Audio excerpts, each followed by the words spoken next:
চামুগুৰি ৰকলেণ্ড পাৰ্কৰ সন্মুখত ৰাইজে আবদ্ধ কৰিলে এখন টাটা মোবাইল মিনি ট্ৰাক। জব্দ কৰা মিনি ট্ৰাকখন গৰু চুৰি চক্ৰই ব্যৱহাৰ কৰাৰ সন্দেহ ৰাইজৰ। পুৱা এজন স্থানীয় লোকে মিনি ট্ৰাকখন ৰখাই থোৱা অৱস্থাত সোধপোছ কৰাত মিনি ট্ৰাকখনৰ এৰি পলায়ন কৰে দুজনকৈ সন্দেহজনক যুৱক। এৰি থৈ যায় এটা মোবাইলো। জব্দ মিনি ট্ৰাকখনৰ নম্বৰ AS01QC 5710। মিনি ট্ৰাকখনৰ পৰা উদ্ধাৰ গৰুবন্ধা ৰছীও।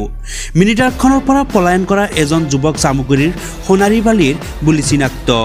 ঘটনাস্থলীত উপস্থিত হোৱা চামুগুৰি আৰক্ষীক উদ্ধাৰ হোৱা মোবাইলসহ মিনি ট্ৰাকখন গতাই দিয়া স্থানীয় ৰাইজে।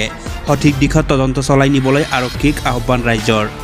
News desk report any live. এইটো আপোনাৰ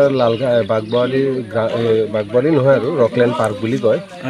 কি হৈছে আপোনাৰ ৰাতিপুৱাই মানে মই ঘৰতে আছিলোঁ, শুই আছিলোঁ। ফজৰৰ নামাজ পঢ়ি পেলাই মছজিদৰ পৰা 2-3জন মানুহ এনেই মৰ্ণিং ৱাক কৰিবলৈ আহে। তেতিয়া ৰাতি আৰু যেতিয়া ৰাতিপুৱাই যে আন্ধাৰে থাকে অলপ তেওঁলোকে আহি পেলাই পাৰ্কৰ ফালে আহিছে টাটা মোবাইলখন খাৰা আছে। দেখিলে এইটো গৰু গাড়ীহে টাটা মোবাইল। তেতিয়া চালে যে ল'ৰা দুটা এইফালৰ পৰা ওলাই আহিছে।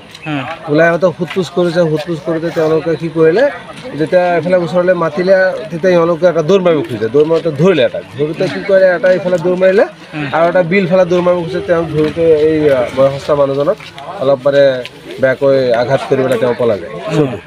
তেতিয়া পলাই যাওঁতে তেতিয়াতো মানুহৰ খবৰ আমি দৌৰা-দৌৰি কৰি আহিছোঁ। সঁচাকৈ এইটো গৰু গাড়ী চুৰেই হয়।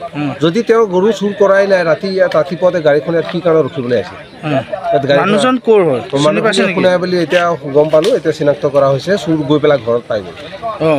এতিয়া ঘৰৰ পৰা থানাৰ গাড়ীয়ে কাৰোবাক এইফালে মোবাইল এটা এৰি গৈছিলে। মোবাইলৰ পৰা নাম্বাৰ লৈ ফোনা-ফোনি কৰোঁতে এই গাড়ী চাবি দি পঠিয়াইছে, বেলেগ এটা ল'ৰাই আনিছে। মানুহটো ধৰিছে নেকি পুলিচে ধৰিব পৰা নাই।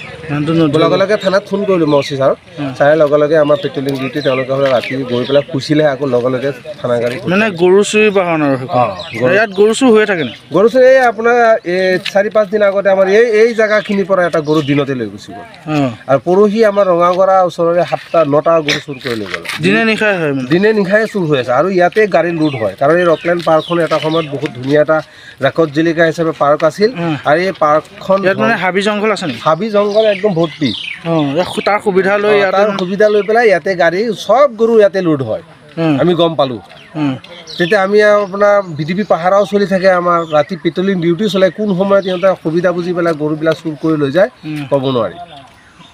এতিয়া কথাটো হৈছে, আমি প্ৰশাসনক এটা অনুৰোধ জনাইছোঁ, যিহেতু গাড়ীখন ধৰা হৈছে, এই গাড়ীখনৰ পৰা এটা উচ্চ তদন্ত হ'ব লাগে।